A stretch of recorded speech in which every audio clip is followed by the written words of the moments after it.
What's up, guys? Thanks for tuning in. So as we wrap up our first year on the road, traveling full time, we wanted to sit down and just kind of go over some things that we learned.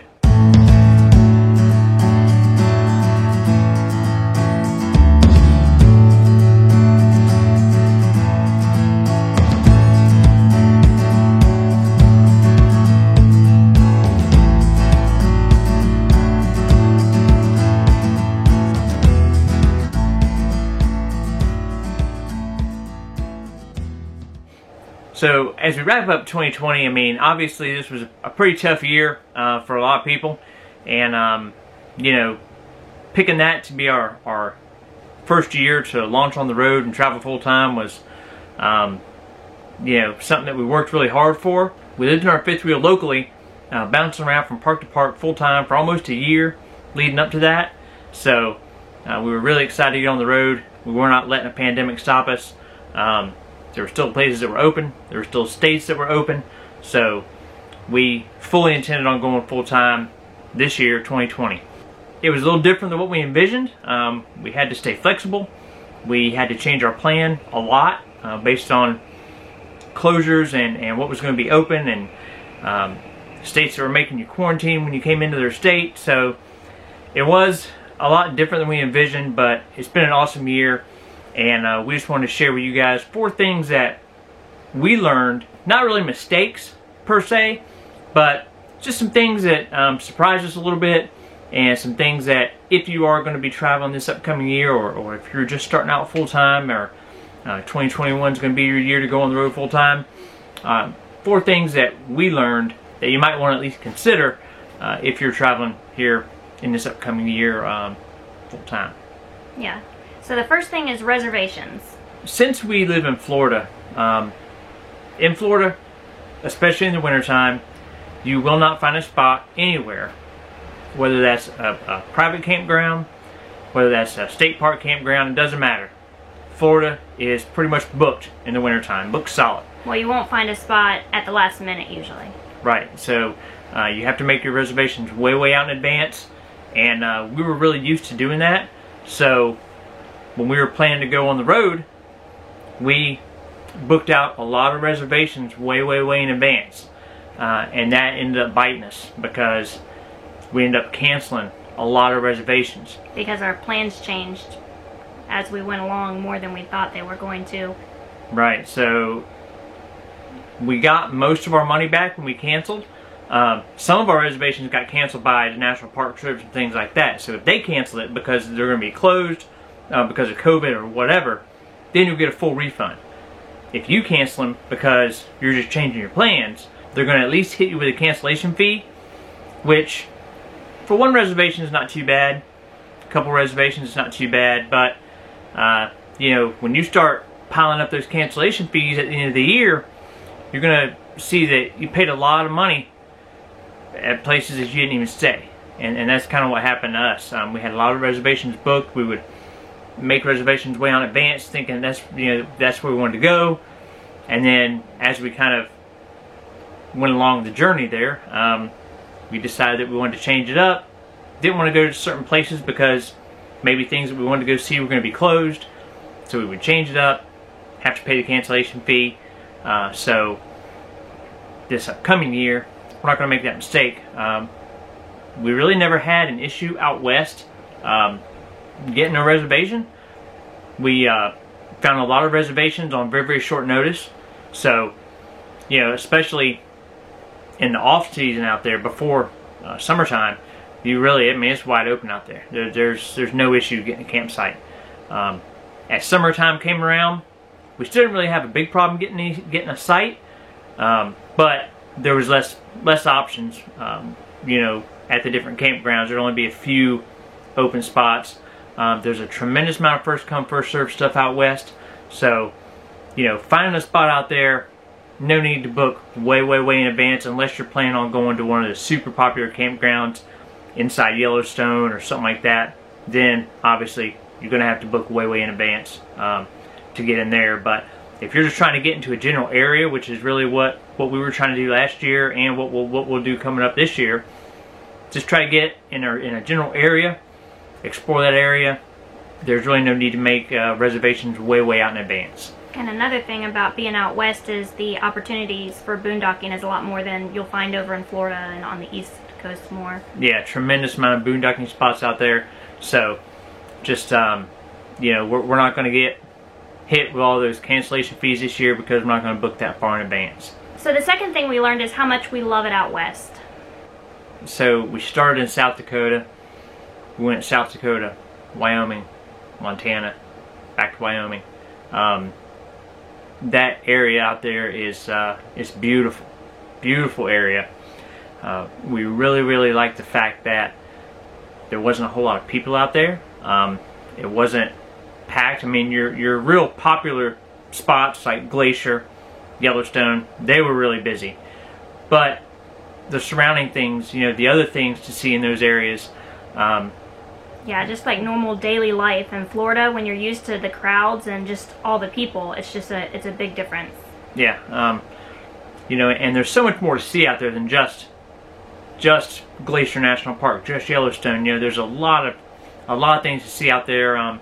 We found a phenomenal swinging bridge that we've shown video of in the past, out in Montana. You know, and there was hardly nobody there. I mean, it's one of the most beautiful places we've ever been, and there was hardly anybody there when we got there.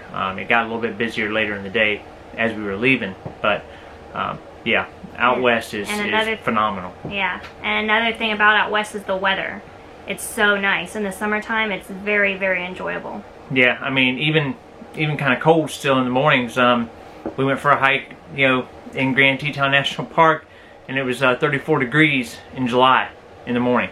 So that was pretty crazy. We had all our heavy jackets put away, packed away, didn't think we needed them anymore in July, but we were wrong, because we definitely needed them on that particular day. And so the third thing we learned is it kind of reinforced what we already knew about getting an early start and how important that is. Yeah, so talks about those places that were really busy. Glacier National Park, Yellowstone. We made the mistake when we visited Glacier. We did not get started early enough. We thought getting there at 8 o'clock was going to be early. It wasn't. We missed out on a couple hikes that we were really looking forward to doing because we got too late to start. By the time we got to the parking lot at 8 o'clock, it was completely jam-packed full. Now, you couldn't go all the way up past Avalanche Lake, and I mean, it got so full they were shutting the road down, shutting the parking lots off, not letting any more people come in.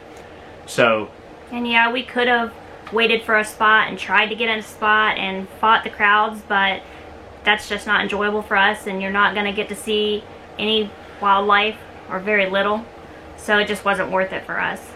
Yeah, so we kind of took that lesson that we learned in Glacier, and when we went to Yellowstone, we did not make that mistake. Number one, we knew we had about a 40-minute drive to get from Buffalo Bill State Park into Yellowstone, so we got up super early. We got up at 3 o'clock in the morning. Yep, 3 o'clock. And we got over there. I mean, we were hitting the gates. By the time we got up, got all our stuff together, left, made the drive over to Yellowstone, we were going in the gates at Yellowstone at 5 a.m. In the summertime, it starts getting daylight, you know, about 6 o'clock. So, and boy, did it pay off. It was amazing. And, you know, rolling out of bed at 3 o'clock was definitely well worth it to get over there, beat those crowds, see some things at Yellowstone before anybody else was even there. Some amazing wildlife that we got to see. The grizzly bears. Yep. We went to Artist Point. Nobody in sight. We got here super early. Just spotted our first grizzly bear. Awesome. We were so excited to have a chance to see some bears while we were here, and to get the opportunity to spot that grizzly early in the morning. There weren't a ton of people out. There's probably 10 or 12 people stopped getting pictures of it and checking it out up on the side of the hill, but just an awesome experience. And come up here to Artist Point and check out this view. Unbelievable. I mean, that's your view looking back behind us this way. You got the falls. Just a fantastic way to start the morning, and It's not even 7 o'clock yet. I mean, to be able to stand there on that overlook at Artist Point and have the whole entire place to yourself was awesome. You can just take it in. You're not rushed. You know, you can get amazing pictures. You can get beautiful video, and you're not fighting and trying to jockey for position. So it was awesome, and that is the approach that we now take. If we were going really to get up to do any kind of a hike or anything like that, we get up early. We get out the door early.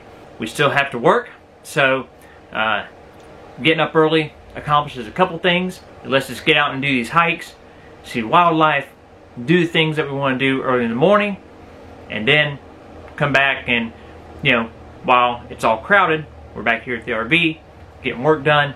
And that's pretty much how we manage our days, you know, when we're out somewhere trying to explore an area. We do it early, and then in the afternoon when it's busy, we just come back and get our work done for the day. Yep, and that's worked out really well for us. And that brings us to the fourth thing that we learned, and that would be our budget. Specifically, the grocery portion of our budget. When we left to go out west, we thought the major expense was going to be the fuel to get out there. What we learned as we started getting further out west was fuel prices started going down and down and down. So we were happy. We were spending a lot less money than we kind of anticipated on fuel.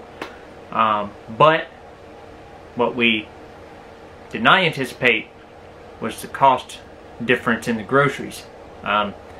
We weren't eating out because, number one, COVID had almost every restaurant shut down. It was takeout only. We're not real big on eating out to begin with, but what we didn't factor was the cost difference in the groceries. Groceries, especially meat, was extremely expensive out west compared to what we were used to. It's groceries, $1,002.43. And that one surprised us a little bit, because generally when we were in Florida, kind of stationary there in Florida, our average grocery bill was around $150 a week.